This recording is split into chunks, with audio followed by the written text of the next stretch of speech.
दक्षिण एशिया की भू राजनीति में भारत और बांग्लादेश के रिश्ते हमेशा से एक बेहद अहम और संवेदनशील विषय रहे हैं। दोनों देशों के बीच ऐतिहासिक, सांस्कृतिक और आर्थिक संबंध बेहद गहरे हैं। लेकिन जब बात सीमा सुरक्षा की आती है तो स्थिति कई बार तनावपूर्ण हो जाती है। हाल ही में सीमा पर कुछ ऐसी गंभीर घटनाएं घटी हैं जिन्होंने भारत को अपना रुख बेहद सख्त करने पर मजबूर कर दिया है। सीमा पर लगी कंटीली बाड़ को तोड़ने, तस्करों की बढ़ती घुसपैठ और भारतीय सुरक्षा बलों पर होने वाले जानलेवा हमलों के बाद भारत ने कूटनीतिक और सामरिक स्तर पर ऐसी कठोर शर्तें रखी हैं जिन्हें मानना बांग्लादेश के लिए एक रणनीतिक मजबूरी बन गया है। इस विस्तृत लेख में हम इस पूरे विवाद की जड़, सीमा पर चल रहे तस्करी के काले कारोबार, बॉर्डर सिक्योरिटी फोर्स की सख्त नीतियों और बॉर्डर गार्ड बांग्लादेश के प्रमुख द्वारा भारत की शर्तों पर सहमति जताने के पीछे की असली कहानी का गहराई से विश्लेषण करेंगे।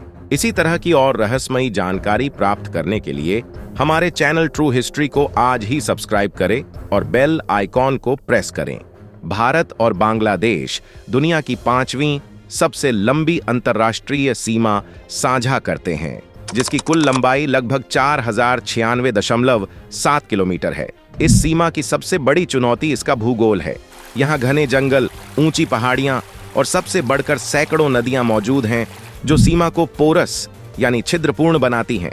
भारत ने घुसपैठ और तस्करी को रोकने के लिए इस लंबी सीमा के एक बहुत बड़े हिस्से पर कंटीली बाड़ लगाई है। यह बाड़ सिर्फ लोहे के तार नहीं है, बल्कि यह भारत की आंतरिक सुरक्षा का एक मजबूत कवच है।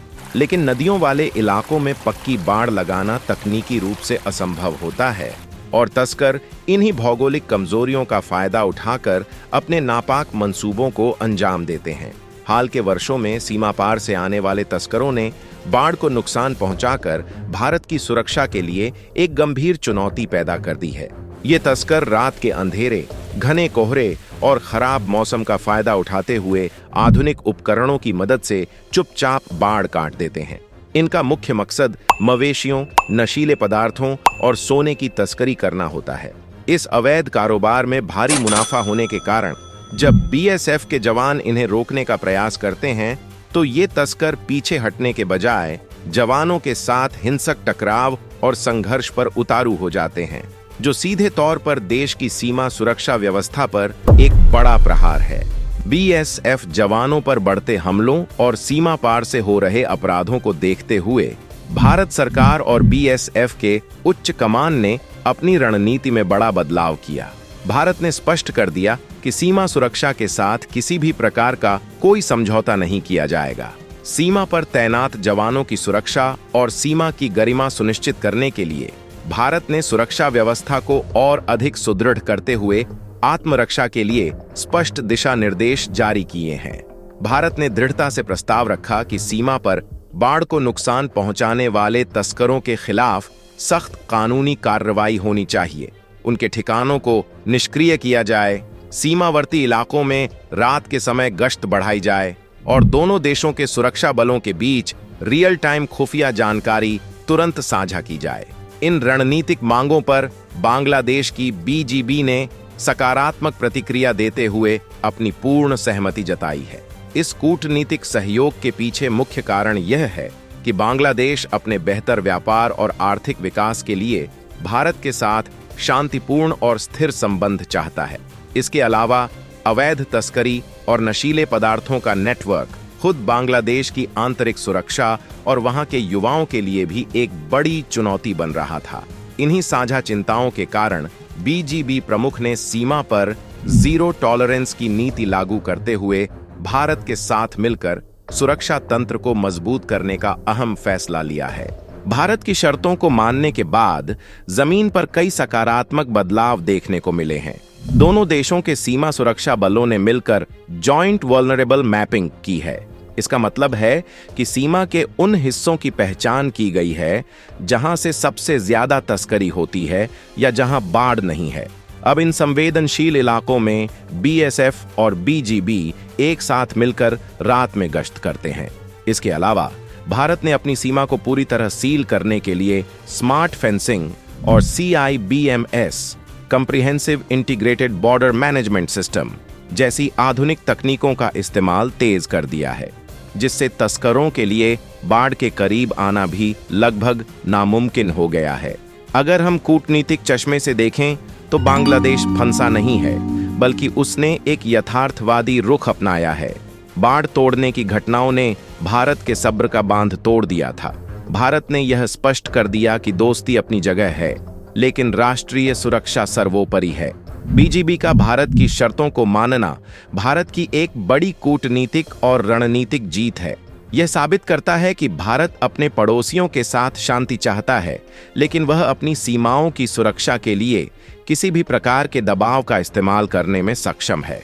दूसरी ओर बांग्लादेश के लिए भी यह एक अवसर है कि वह अपने सीमावर्ती इलाकों में पनप रहे संगठित अपराध और माफिया को भारत की मदद से कुचल सके।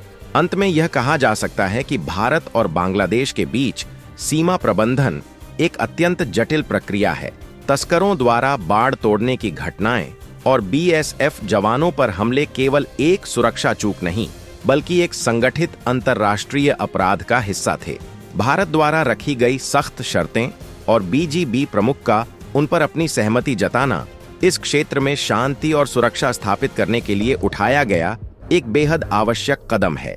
जब दो देशों की सीमाएं सुरक्षित होती हैं, तभी उनके बीच व्यापार, संस्कृति और आपसी सौहार्द पनप सकता है। भारत की जीरो टॉलरेंस नीति और बीजीबी का सहयोगात्मक रवैया भविष्य में एक मजबूत, सुरक्षित और शांतिपूर्ण भारत बांग्लादेश सीमा की नींव रख रहा है।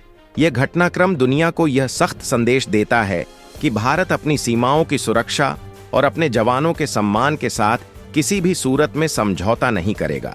सीमा की सुरक्षा का मतलब सिर्फ घुसपैठ या तस्करी रोकना नहीं है, बल्कि इसका सीधा असर सीमावर्ती गांवों में रहने वाले लाखों आम नागरिकों की जिंदगी पर भी पड़ता है।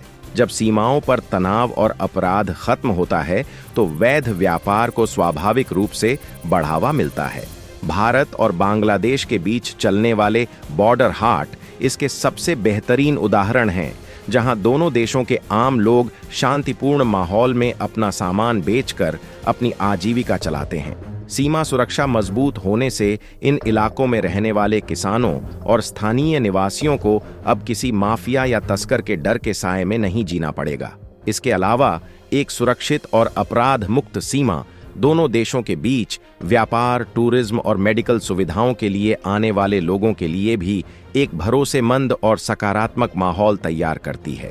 भारत की इस कूटनीतिक जीत ने साबित कर दिया है कि राष्ट्रीय सुरक्षा के लिए जीरो टॉलरेंस ही सबसे कारगर है।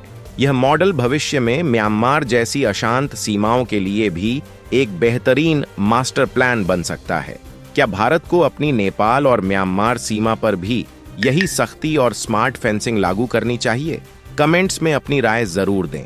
वीडियो पसंद आया हो तो लाइक, शेयर और चैनल को सब्सक्राइब करना न भूलें। जय हिंद।